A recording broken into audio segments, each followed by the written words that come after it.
Welcome to the Traveling Professors. I'm Professor Bob. And I'm Professor Sherry. And together we are the Traveling Professors. Today's show, number 46, we're going to take a walking tour of two of the Roman sites in Arles. That is the amphitheater, or the arena, and the theater complex, which are both well preserved and used constantly by the community. Here's a nice aerial view of the two places that we're going to visit today in Arles, the theater and the arena. Now, we had been in this area over here where we'd gone to the Roman baths, and we came up this direction, and so we saw the theater first. The theater was built during the reign of the Emperor Augustus. Now, then, after we went through that site, we then went over to the amphitheater, or the arena, which they use for a bullfighting ring, but they also use it for all sorts of other purposes as well. Now, that's built later. That's built around 90 AD, and it's one of the first built, like the Colosseum, outside of Italy.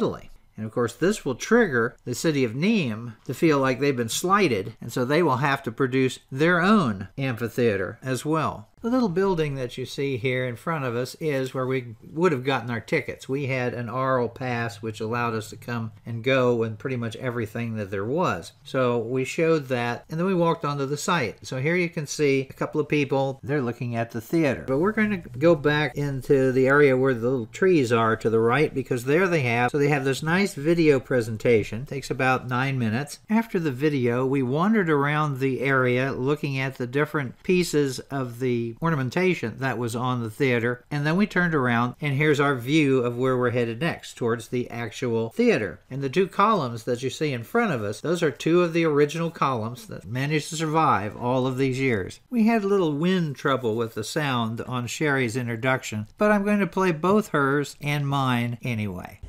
Hi, the Traveling Professors are back with you, Sherry and Bob, and we're still in Arles, France. And right now we're at this beautiful Roman theater, which is still used today for all kinds of events. We hope you enjoy your tour. Welcome to the Traveling Professors. I'm Professor Bob, and I have Professor Sherry with me.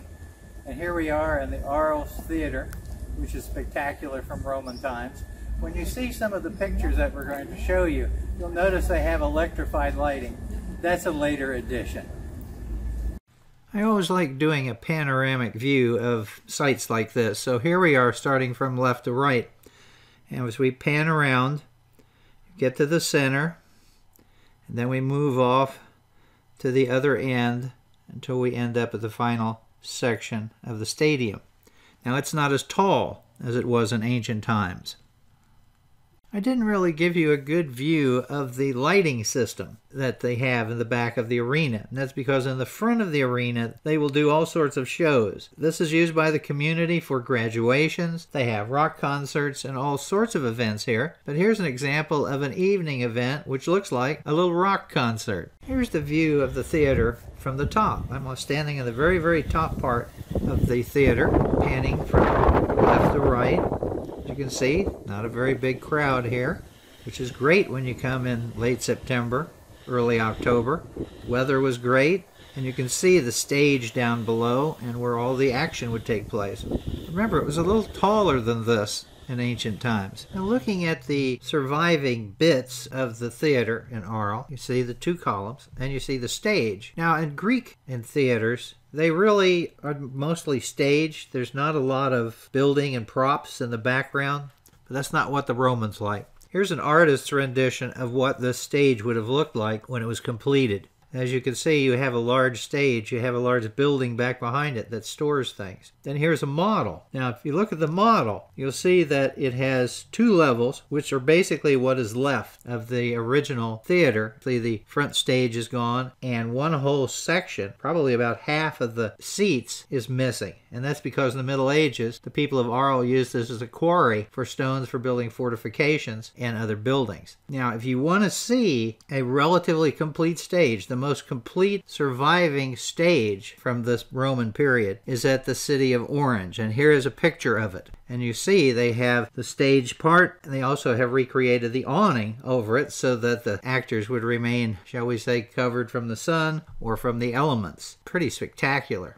We did not get a chance to go to Gold. That was our intention in one of our trips with going to see the Pont du Gard, but that was the trip that was canceled. One thing about Roman and Greek constructions is they're great public works projects. Can you imagine the cost effectiveness of being able to still make money off of this thousands of years after it was constructed? But at any rate, we need to get around and see the back side of the theater. So we're going to walk down the steps here carefully. It's easy going up. You make one mistake, you'll be rolling all the way down to the stage. And we'll go off down to this point right here, and then we're going to go around the back side. And then once we're finished here, we'll head off to the amphitheater, to the arena. And so here we are around the corner, and you can see the little gap here. And of course, on the left-hand side is where another wall would have been going up a little higher. And then you see one of the entry points, so you could come in on ground level. If you remember the pictures I was showing you from the front, you saw these half-moon entrances. Well, there they are. That's all they needed. So if you came in from behind, you would go up, you'd mark, you go to your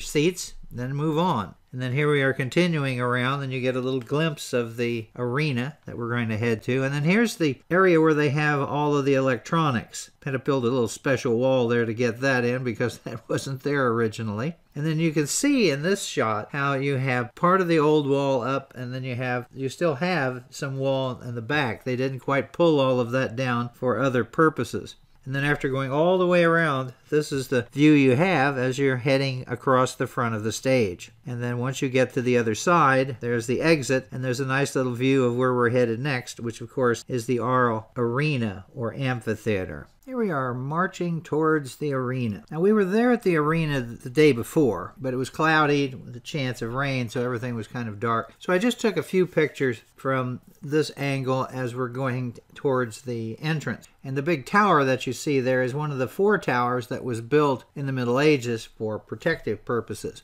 So when you come up to the edge, you see that down below is like a whole story down in there. You could enter all of these different things, but they're all closed off except for one. That is the main entrance. If you are using it for the bullfighting or what other entertainment is there, then they open up some of the others. So we're going on around, heading towards the front. And when we got there, it was a little early. So we decided to stop in this restaurant here and sit until it was time and have a nice little lunch. You can see the view that we have of everything that is going on. So it was a very, very nice little walk, nice relaxing situation, and there were plenty of shops to look at all around this venue. Here's a nice aerial picture of the arena with the people in it for a bullfight. They do real bullfighting, Spanish-style bullfighting in Nimes.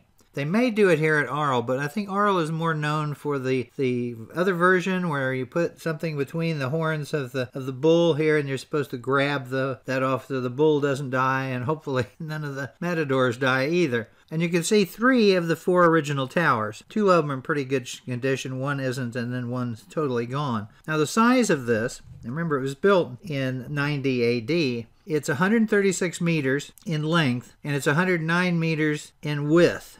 And it has 120 arches, and the maximum amount of people that you could have seated in the original would have been around 20,000. It's about the same size as the one in Nimes. This one went up, as I said before, first. Well, after lunch, it's time to go into the arena. So here we are walking up the steps to the main entrance, actually the only entrance, the ticket entrance. So there's the gates. Once again, we show our pass, and then we begin walking around. So you take a left from the ticket office, and then you see this nice little walkway here, and they're all numbered. So if I had a ticket for any given spot on it, it would show me which one of these to go to. Then I go up the steps, and you can see the temporary seating that's there. Then we have this nice little sign showing you which way to go. And then we're up on another level, and we have this view, and they have lots of explanations all the way around the entire arena, pictures and historical facts and all sorts of things. And then if you go through that gate, then you'll get out and get a chance to see part of the arena, and then you can continue moving around. Walking out through that little gateway, this is what your view is. On this side, they have not covered the opening areas with flooring. As high up as you can get, and you can see the access points, the steps coming up to the bleachers here. You turn the other direction, you see that we have a nice covered walkway. This would be one of the main rings. This is the ring that goes all the way around the top, and there's one that goes all the way around the middle. And then as you go along this ring area, you'll see these openings where you can then go down a flight of stairs to get into the area where you need to get your seat.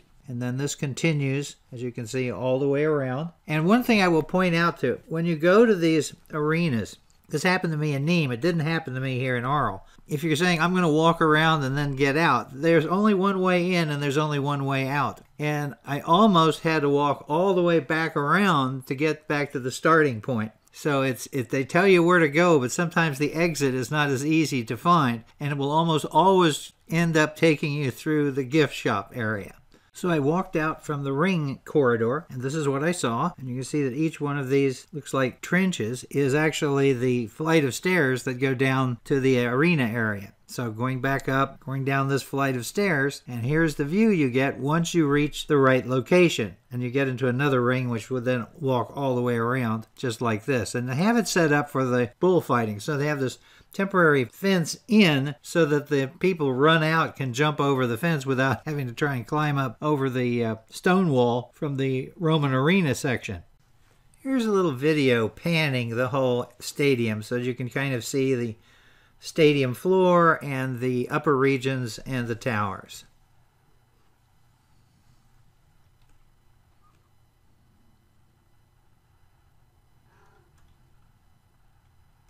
Here's a nice view showing one of the towers and the seating in front of it. One of them is accessible. And then here we have the nice long shot of the stadium. You know, if this were you were doing gladiating at the ancient times, it's a little easier than in the Colosseum, where you can be a very long way from the gladiating floor. But the view here is still pretty good. You should be able to figure out who's doing what. And then here's a picture of the tower that is open, that you can go in. And I believe you can go all the way up to the top of it. I thought about doing it, but once I got there, I was like, you know, I'm high enough up. One of the nice things about both the arena here in Arles and the one in Nimes is that you can go up in the top circuit, and it has these beautiful viewing points that you can look out on the city. So this is a view of the town of Arles from the arena vantage point. So we have a nice set of steps, and actually going down this passageway takes us to back to our hotel. And then we see one of the churches, and that's over there by the theater. And then we have this building, and if you look on the top, here's a close-up view. They have painted or built a little, looks like a miniature town up there. Then here's one of the churches,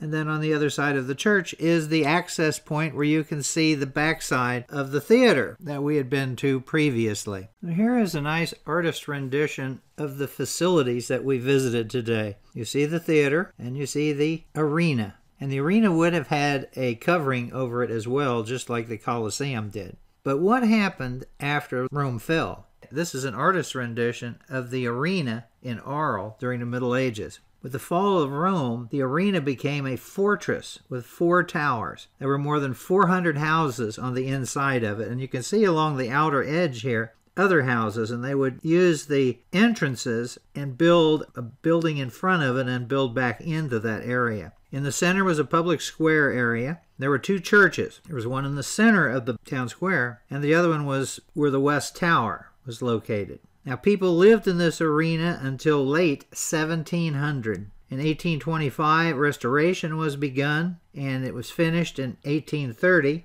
and their first event was a race of bulls to celebrate the capture of Algiers. Some of the stones they used for this construction may have come from the theater.